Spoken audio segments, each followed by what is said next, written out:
এই দেখুন পনিরগুলো আমি দিয়ে দিচ্ছি উপর থেকে।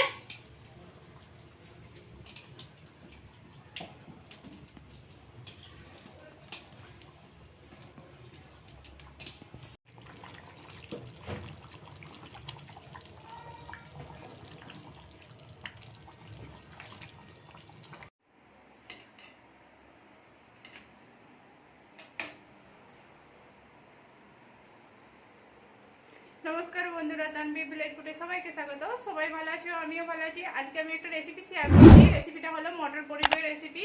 আপনারা প্রথম থেকে পুরো শেষ অবধি দেখতে থাকুন। আমি কি কি দিচ্ছি না দিচ্ছি আর কি করছি না করছি সেটা দেখতে থাকুন। ভালো লাগলে একটা লাইক করবেন, শেয়ার করবেন আর সাবস্ক্রাইব করবেন আর পাশে থাকবেন প্লিজ। দেখুন এখানে আমি মটর নিয়েছি, মটরগুলোকে ছাড়িয়ে নিয়েছি। আর এখানে আমি পনির নিয়েছি। পনিরটা আমার 250 গ্রাম পনির আছে। আর এখানে গোটা মশলা নিয়েছি, তেজপাতা, শুকনো লঙ্কা, এলাচ, লবঙ্গ, দারচিনি, গোলমরিচ নিয়েছি। আর এখানে রয়েছে পেঁয়াজ, রসুন, আদা আর টমেটো রয়েছে। এগুলোকে আমি পিষে নেবো। আর এখানে নিয়েছি মগজদানা আর কাজু, এগুলোকে আমি আগে ভিজিয়ে রেখেছিলাম। এই দেখুন মগজদানা রয়েছে আর কাজু রয়েছে, এগুলো আমি একসাথে পিষে নেবো। এখানে আদা, রসুন আর পেঁয়াজ দিয়ে দিচ্ছি, দিয়ে আমি একটু পিষে নেবো।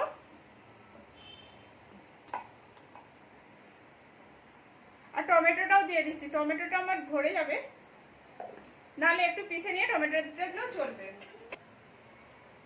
এখানে কড়া বসিয়ে দিয়েছি, কড়াতে আমি তেল দিয়ে দিচ্ছি।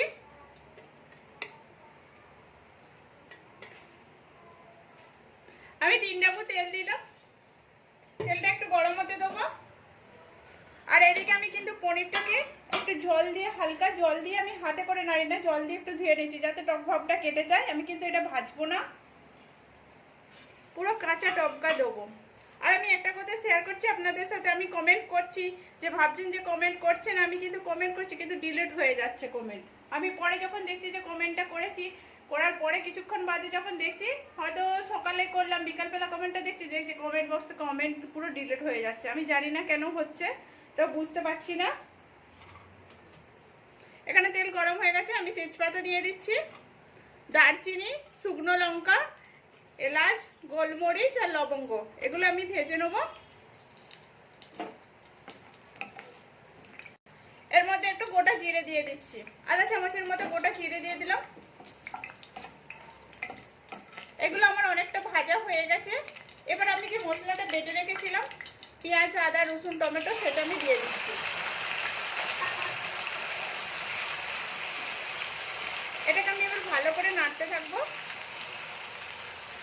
এখানে আমার মশলাটা একটু ভাজা হয়ে গেছে, এবার আমি ধনেপাতা কুচিগুলো দিয়ে দিচ্ছি। এটা দিয়ে আমি ভালো করে নেড়ে নিচ্ছি এর সাথে।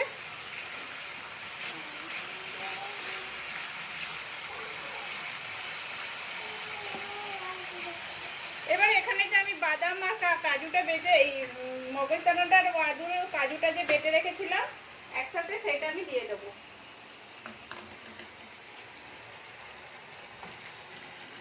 এটা একটু ভাজা ভাজা হয়ে যাবে। আর গ্যাসটা কিন্তু আমি কম করে রাখছি, নাহলে বাদাম দেওয়ার পরে কিন্তু গ্যাসটা জোর রাখলে চুয়ে যাবে, কিন্তু খারাপ লাগবে তখন খেতে। এবারে এই জারেতে আমি একটু জল দিয়ে আমি জলটা ঢেলে দিচ্ছি। আর এটাও আমি একটু ভেজে নেবো। বাবু হাত নাড়তে নেই বাবা, হ্যাঁ বাবু একটু রান্না করবে বলছে।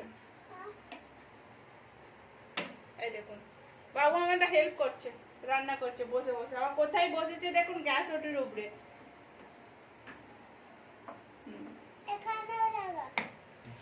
এখানে আমার বাদামটাও একটু হালকা ভাজা হয়ে গেছে। এবার আমি মশলা যোগ করে নিচ্ছি। আধা চামচ হলদি পাউডার দিলাম, 1 চামচের একটু বেশি লঙ্কা গুঁড়ো দিচ্ছি, আধা চামচ জিরে পাউডার, আধা চামচ ধনে পাউডার দিলাম, স্বাদ অনুযায়ী নুন দিয়ে দিলাম। দিয়ে আমি এবার ভালো করে মশলাটা কষে নেবো।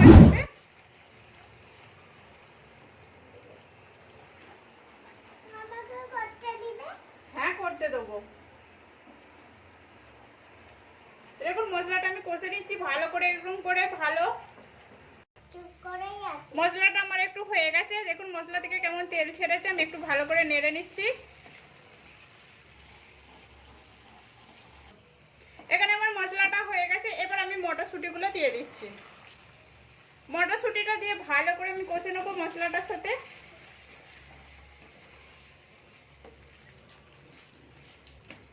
এখানে মটরটা মশলার সাথে কষা হয়ে গেছে, আমি এবারে জল দিয়ে দিচ্ছি। জলটা দিয়ে আমি কিন্তু মটরটা সিদ্ধ করব। এই দেখুন, আর যতটা আমি গাঢ় রাখবো সেরকম হিসাবে আমি জল দেব। যদি খুব গাঢ় রাখতে চান তাহলে জলটা কম দেবেন, আর একটু রাখতে গেলে হালকা হবে, একটু জলটা দিতে হবে। তখন এবার জল হয়ে গেছে, জলটা দিয়ে দিয়েছি। এবার আমি ঢাকা দিয়ে দিয়েছি মটরগুলো সিদ্ধ করার জন্য। আমি এখানে সবজিটা খুলে দেখছি, একটু নেড়ে নিচ্ছি ভালো করে। আর মটরটাও অর্ধেকটা সিদ্ধ হয়ে গেছে। আর আমি এখানে কস্তুরি মেথি নিয়েছি 1 চামচের মতো, এটা ভালো করে আমি ঘষে নিচ্ছি 2 হাতে করে। আর এটা ঘষে নিলে খুব সুন্দর ফ্লেভার আসে আর খেতেও ভালো লাগে।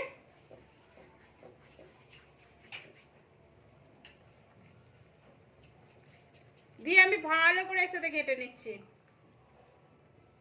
আমি ঢাকা দিয়ে দেবো এবারে। ঘেটে দিয়ে আমি ঢাকা দিয়ে দিচ্ছি। ঢাকা দিয়ে দিলে আরো ভালো লাগবে। আমি খুলে আরেকবার ঘেটে দিচ্ছি। এরকম ঘেটে নিয়েছি। এবার এর মধ্যে আমি পনিরগুলো দিয়ে দেবো।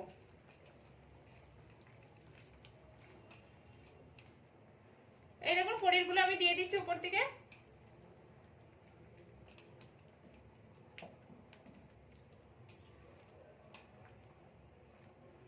পনিরগুলো দিয়ে ঘেটে আর একবার ঢাকা দিয়ে দেবো 5 মিনিটের মতো। আমার এখানে মটরটাও সিদ্ধ হয়ে গেছে আর হয়েও গেছে, গাঢ়ও হয়ে গেছে। এর মধ্যে আমি গরম মশলা গুঁড়ো দিয়ে দিচ্ছি 1/2 চামচের মতো। দিয়ে ভালো করে আমি এর সাথে নেড়ে নেবো। ভালো করে মিশিয়ে নিলে ভালোই লাগবে। এই দেখুন গাঢ়টা কতটা হয়েছে, ভালো, অনেকটা জল ছিল। এবার আমি গ্যাসটা বন্ধ করে দিচ্ছি আর একটু ঢাকা দিয়ে দেবো। এর মধ্যে আমি ধনেপাতা কুচি দিয়ে দিচ্ছি, দিয়ে একটু নেড়ে দিচ্ছি আমি। আর এটা কতটা গাঢ় হয়েছে এই দেখুন। আর পনিরটাও আমি দেখাচ্ছি, পনিরটা কতটা সফট হয়েছে এই দেখুন হাতেতে। আমি কিন্তু ভেজে দিইনি, আমি কিন্তু কাঁচা দিয়েছি। এটা কিন্তু খেতে খুব সুন্দর লাগে। আপনারা এরকম করে বাড়িতে বানান, কেমন হয়েছে সেটাও কমেন্ট করে বলবেন। এটা রুটি ভাতের সঙ্গে খেতে খুব সুন্দর লাগে। রুটির সঙ্গে তো সবচেয়ে ফেভারিট, ভালো লাগে। আপনাদের ভালো লাগলে কমেন্ট করবেন, লাইক করবেন, আর শেয়ার করবেন, আর সাবস্ক্রাইব করবেন, আর পাশে থাকবেন প্লিজ। আমাদের ছোট রানীটা কাঁদছে।